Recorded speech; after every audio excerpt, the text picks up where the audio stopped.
जिसने चुप होना सीख लिया उसको चुप हमने नहीं रहने दिया। कहते हैं बुद्ध को जब ज्ञान हुआ तो वो 7 दिन चुप रह गए। चुप्पी इतनी मधुर थी, ऐसी रसपूर्ण थी, ऐसा रोआ रोआ उसमें नहाया सरोबोर था। बोलने की इच्छा ही न जगी, बोलने का भाव ही पैदा न हुआ। कहते हैं देवलोक थरथराने लगा। कहानी बड़ी मधुर है, अगर कहीं देवलोक होगा तो जरूर थरथराया होगा। कहते हैं ब्रह्मा स्वयं घबरा गया, क्योंकि कल्प बीत जाते, हजारों हजारों वर्ष बीतते, तब कोई व्यक्ति बुद्धत्व को उपलब्ध होता है। ऐसे शिखर पर कोई हजारों वर्षों में पहुंचता है, और अगर उस शिखर से आवाज न दे, उस शिखर से अगर बुलावा न दे, तो जो नीचे अंधेरी घाटियों में भटकते लोग हैं उन्हें तो शिखर की खबर भी न मिलेगी। वो तो आंख उठा के देख भी ना सकेंगे, उनकी गर्दनें तो बड़ी बोझिल। वस्तुतः वो चलते नहीं, सरकते, रेंगते। आवाज बुद्ध को देनी ही पड़ेगी, बुद्ध को राजी करना ही पड़ेगा। जो भी मौन का मालिक हो गया उसे बोलने के लिए मजबूर करना ही पड़ेगा। कहते हैं ब्रह्मा सभी देवताओं के साथ बुद्ध के सामने मौजूद हुआ, वो उनके चरणों में झुके। हमने देवत्व से ऊपर रखा है बुद्धत्व को, सारे संसार में ऐसा नहीं हुआ। हमने बुद्धत्व को देवत्व से ऊपर रखा है। कारण देवता भी तरसते हैं बुद्ध होने को। देवता सुखी होंगे, स्वर्ग में होंगे, अभी मुक्त नहीं, अभी मोक्ष से बड़े दूर। अभी उनकी लालसा समाप्त नहीं हुई, अभी तृष्णा नहीं मिटी, अभी प्यास बुझी नहीं। उन्होंने और अच्छा संसार पा लिया है, और सुंदर स्त्रियां पाली हैं, और सुंदर पुरुष पा लिए। कहते हैं स्वर्ग में कंकड़ पत्थर नहीं, हीरे जवाहरात है। कहते हैं स्वर्ग के जो पहाड़ हैं वो शुद्ध स्फटिक मणि से बने। कहते हैं स्वर्ग में जो फूल लगते वो मुरझाते नहीं।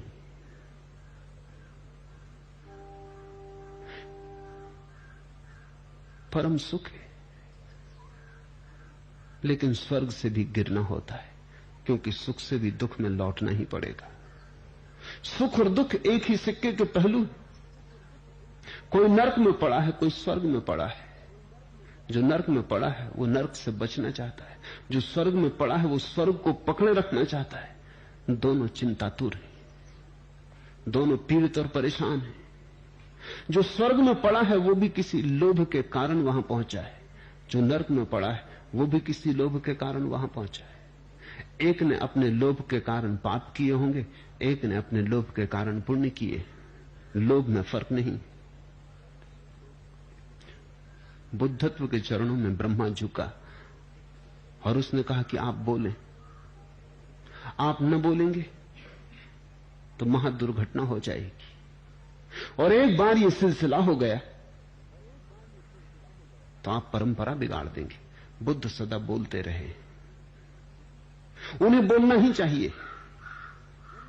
जो न बोलने की क्षमता को पा गए हैं उनके बोलने में कुछ अंधों को मिल सकता है, अंधेरे में भटकनों को मिल सकता है। आप चुप न हो, आप बोले। किसी तरह बमुश्किल राजी किया। कहानी का अर्थ इतना ही है कि जब तुम मौन हो जाते हो तो अस्तित्व भी प्रार्थना करता है कि बोलो। वृक्ष और पत्थर पहाड़ भी प्रार्थना करते हैं कि बोलो। करुणा को जगाते हैं तुम्हारी कि बोलो। तुम जहां पहुंच गए हो वहां और भी बहुत पहुंचना चाहते। उन्हें रास्ते का कोई भी पता नहीं, उन्हें मार्ग का कोई भी पता नहीं, अंधेरे में टटोलते। उन पर करुणा करो, बोलो। तुम भी कल उनके साथ थे, इतने जल्दी भूल मत जाओ, विस्मरण मत करो, पीछे लौट कर देखो। साधारण आदमी वासना से बोलता है, बुद्ध पुरुष करुणा से बोलते हैं। साधारणानंद इसलिए बोलता है कि बोलने से शायद कुछ मिल जाए, बुद्ध पुरुष इसलिए बोलते हैं कि शायद बोलने से कुछ बट जाए। बुद्ध पुरुष इसलिए बोलते हैं कि तुम भी साझीदार हो जाओ उनके परम अनुभव में, पर पहले शर्त पूरी करनी पड़ती है मौन हो जाने की, शून्य हो जाने की। जब ध्यान बोलता है, जब ध्यान की वीणा पर संगीत उठता है, जब मौन मुखर होता है, तब शास्त्र निर्मित होते। जिनको हमने शास्त्र कहा है वे ऐसे लोगों की वाणी है जो वाणी के पार चले गए थे, और जब भी कभी कोई वाणी के पार गया है उसकी वाणी शास्त्र हो जाती है, आप्त हो जाती है, उससे वेदों का पुनः जन्म होने लगता है। तो पहले तो मौन को साधो, मौन में उतरो, फिर जल्दी ही वो घड़ी भी आएगी, वो मकाम भी आएगा जहां तुम्हारे शून्य से वाणी उठेगी।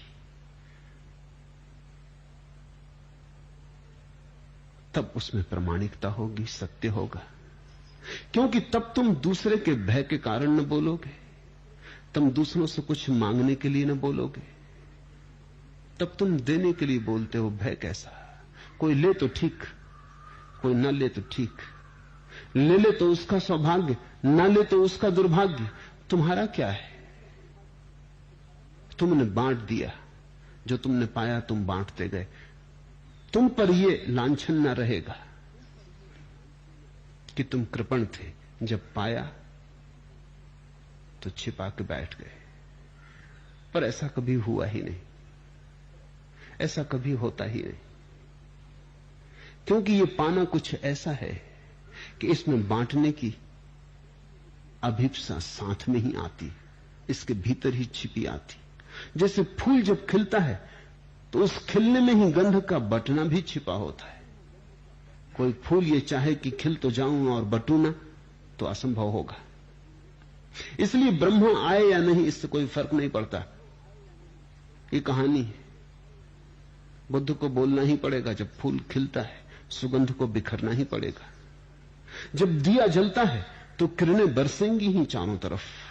कोई ब्रह्मा की जरूरत नहीं कि दिए से प्रार्थना करे। कहानी तो प्रतीक है, मधुर प्रतीक है। पहले मौन, फिर वाणी में सत्य का अवतरण। शुभ है, प्रारंभ है, घबरा मत जाना, डरना मत। पाखंड टूटने की घड़ी करीब आ रही। इब्तिदा से आज तक नातिक की है ए सरगुजस्त। पहले चुप था, फिर दीवाना हुआ, अब बेहोश है। ये तीन घड़ियां आती। पहले चुप था, फिर दीवाना हुआ, क्योंकि जैसे ही तुम चुप हुए दुनिया तुम्हें दीवाना कहेगी। इधर तुम चुप हुए तो उधर खबर फैलनी शुरू हुई कि तुम दीवाने हुए, कि तुम पागल हुए। ऐसे दुनिया अपनी रक्षा करती है। ऐसे दुनिया तुम्हें पागल न कहे तो फिर और लोग भी इस रास्ते पर जाने को आतुर हो जाएं। असल में दुनिया अपनी रक्षा करती है, क्योंकि तुम्हें देख के औरों के मन में भी उठती है आवाज। लेकिन तब बड़ा हेरफेर करना पड़ेगा, जिंदगी का ढांचा बदलना पड़ेगा। वो जरा ज्यादा है, मुश्किल है। तुम पागल हो, ऐसा तुम्हें पागल कह के आदमी निश्चिंत हो जाते हैं कि पागल है, छोड़ो भी उसकी बात। मेरे सन्यासियों को लोग पागल ही समझते हैं।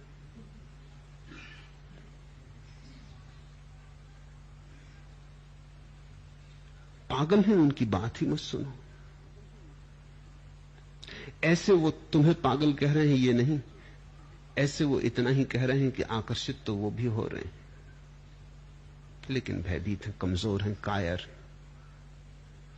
तुम्हें पागल कह के वो अपने को बचाने की कोशिश कर रहे हैं। तुम अगर पागल सिद्ध हो जाओ तो ये झंझट मिटे, अन्यथा तुम उन्हें भी बुलाए ले रहे हो, उन्हें भी तुम आकर्षित किए ले रहे हो, उन्हें भी तुम खींचे ले रहे हो। उस खिंचाव को झुठलाने के लिए उस आकर्षण से बच जाने के लिए वो तुम्हें पागल घोषित कर रहे हैं। पहले चुप था, फिर हुआ दीवाना। लेकिन ये दीवाना दोहरा अर्थ रखता है। लोग पागल कहें या ना कहें, जो चुप होता है वो एक अर्थ में दीवाना हो ही जाता है। किस अर्थ में दीवाना हो जाता है? इस अर्थ में दीवाना हो जाता है कि चुप होने के साथ ही साथ वो समाज के घेरे के बाहर पड़ने लगता है, मुक्त होने लगता है। जैसे ही तुम चुप होते हो, तुम इतने बलशाली होने लगते हो कि समाज की निर्भरता तुम छोड़ने लगते हो, और तुम्हारे जीवन में एक मस्ती आती जो केवल दीवानों के जीवन में होती। तुम्हारे चेहरे पर एक नई रौनक आ जाती, तुम्हारी आंखें किसी और ही ओज से भर जाती, तुम्हारे पैर चलते हैं, जमीन पर पड़ते नहीं।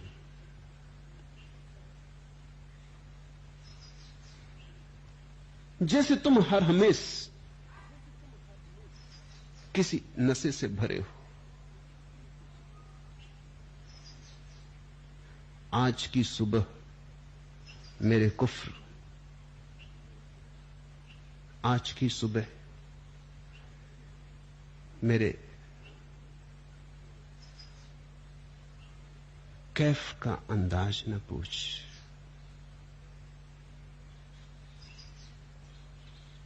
दिले वीरा में अजब की अंजुमन आराई है।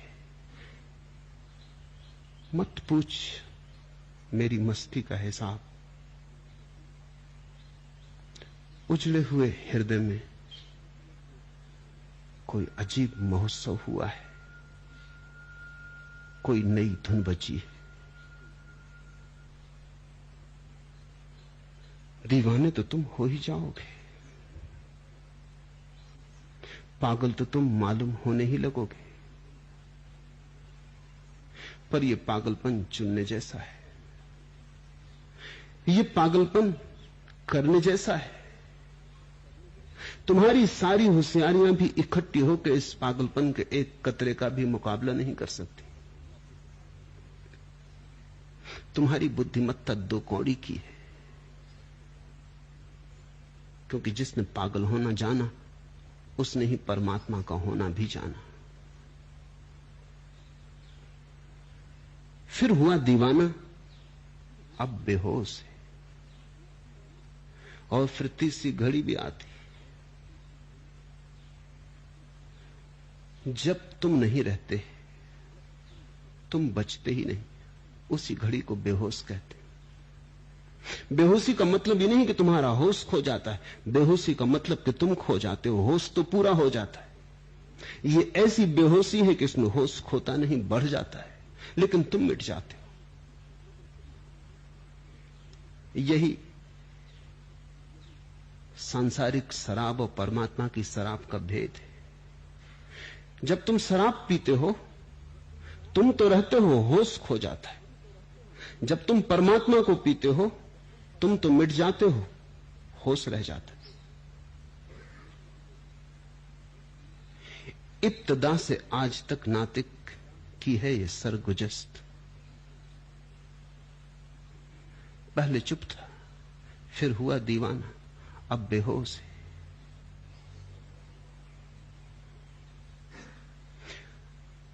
घबराना मत,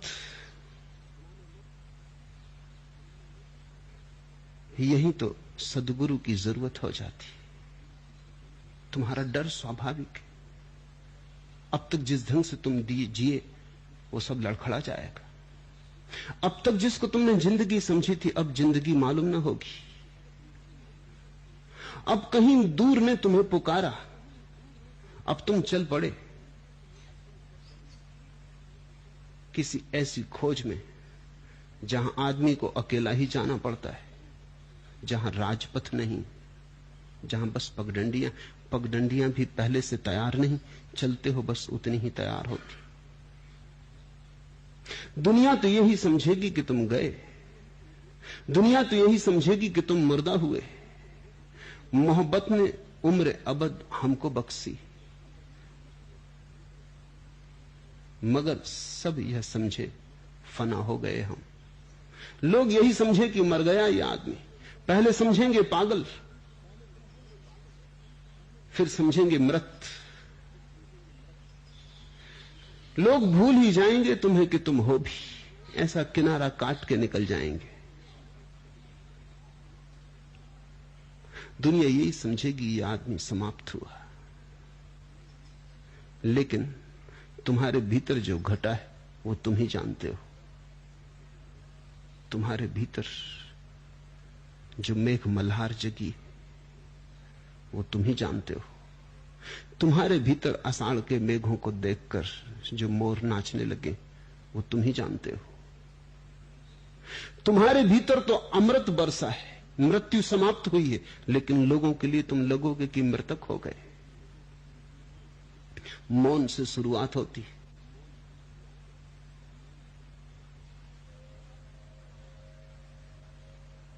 उस शुरुआत में डर लगेगा, भय लगेगा, भाग जाने का मन होगा, लौट लौट के लोगों से बात करने का मन होगा, किसी तरह अपने को उलझा लेने का मन होगा, क्योंकि भय लगेगा ये भीतर कहां मैं जा रहा हूं।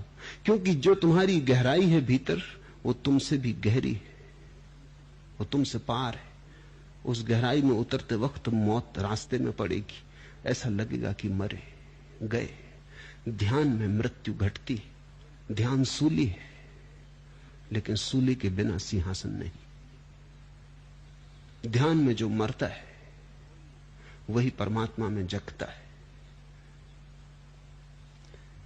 संसार से तो तुम मृतवत हो जाते हो और परमात्मा तुम में जीवंत हो जाता है। मरने की तैयारी रखना, क्योंकि वही साथ